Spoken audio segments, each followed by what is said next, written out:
Hi, my name's Gee Charman and welcome to my series of winter warmer recipes. These are perfect for the cold weather outside. You can find the full list of ingredients for this recipe in the description box. So for my soup, as with any, I'm going to start with a base of onions. So get a pan nice and hot. Now the key with frying onions, you don't want it so hot that they burn before they're soft. So a sort of medium to high heat. And then add a little bit of olive oil. You don't need extra virgin, just plain olive oil is fine. So now this is nice and hot, I can put my onion in. Now all you want to do is just stir this around a little bit to get it coated in the oil. And then add a pinch of salt. If you're just sweating something off, if you add a pinch of salt now to your onions as you're softening them off, it will just release some of the water in them and it will just speed up the process. So once these start to go translucent and you can just start to see through some of the thinner bits of onion, then you know it's time to add your potato. Just the old potato in the bottom of the fridge and the back of the cupboard is perfect for soup. It just acts as a bit of a thickener and bulks out your soup. So just 1 or 2 potatoes, depending on their size, can go in.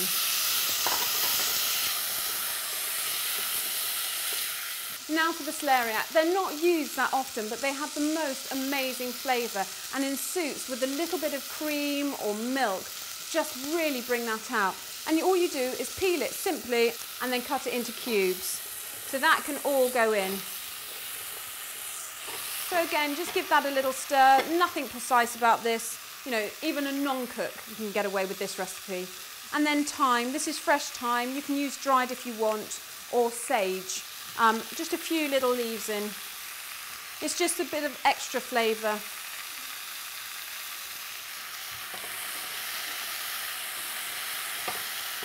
Now because celeriac's really pale and there's no real colour to the soup, you don't want to start getting colour on your vegetables. So now it's the perfect time to add your liquids. For this soup, for a little bit of indulgence, I'm going to use half full fat milk.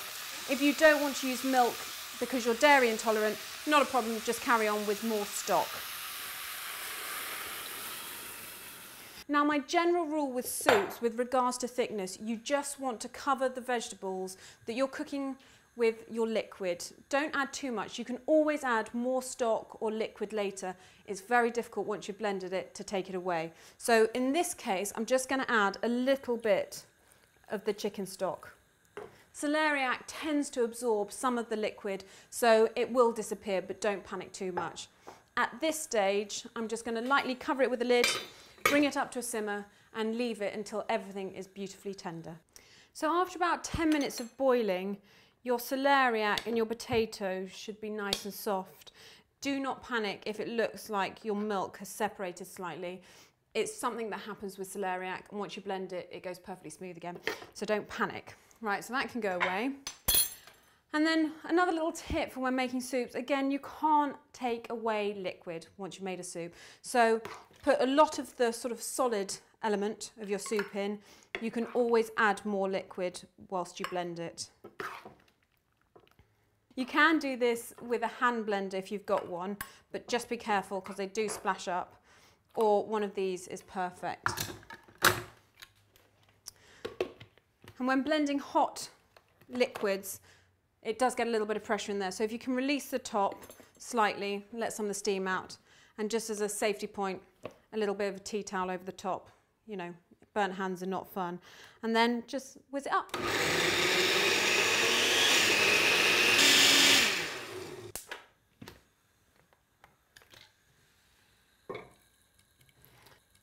So I didn't season this at the beginning because as the celeriac cooked down, I didn't want the salt flavour to intensify, but it will need it now.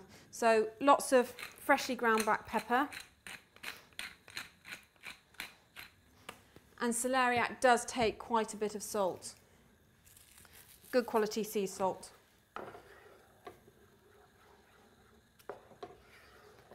And now that soup is done, you can leave it on the hob to stay warm or cool it down and leave it for tomorrow. So I'm going to cover this with the lid, keep it on a low heat to stay warm while I cook my chorizo sausages. So a pan nice and hot. These I've literally cut in half lengthways, and how I like to serve it is use these as a bit of a dipper, like you would bread.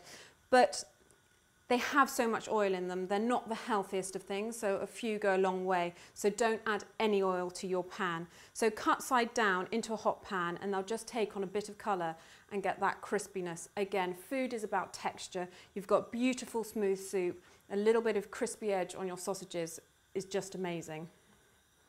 So you don't need to wait till your pan's completely hot, and this will start to release some of the oil, a bit like when you're cooking duck. So as you can see, this beautiful oil from these sausages is starting to seep out. And the smell of that smoked paprika is amazing. So you want to keep this oil, you don't want to drain it away, because when you serve your soup, a little drizzle of that oil suddenly makes a very homely winter dish into a beautiful restaurant gastropub style. So look, these have taken on that bit of colour, and then turn them over and cook them on the other side on a slightly lower heat. Now you've got your colour, and because of all the fats in this, they will colour up very quickly. So just to cook them all the way through, turn the heat down. So you can tell these are cooked when they become really firm. If you just push them lightly, you'll feel that there's no real give in them, and that's when they're cooked.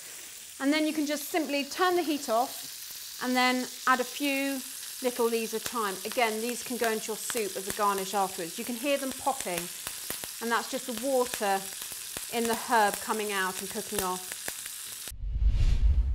So that garnish is as simple as that. If you can be bothered to make soup, make it. If not, those on their own are just the most amazing little snack. So my chorizo are cooked, and we've got that beautiful oil, and my soup is perfectly hot and creamy. Now I'm just going to serve this in a big deep bowl. If you're sitting on the sofa on a night in by yourself, a mug is quite a good way to do it.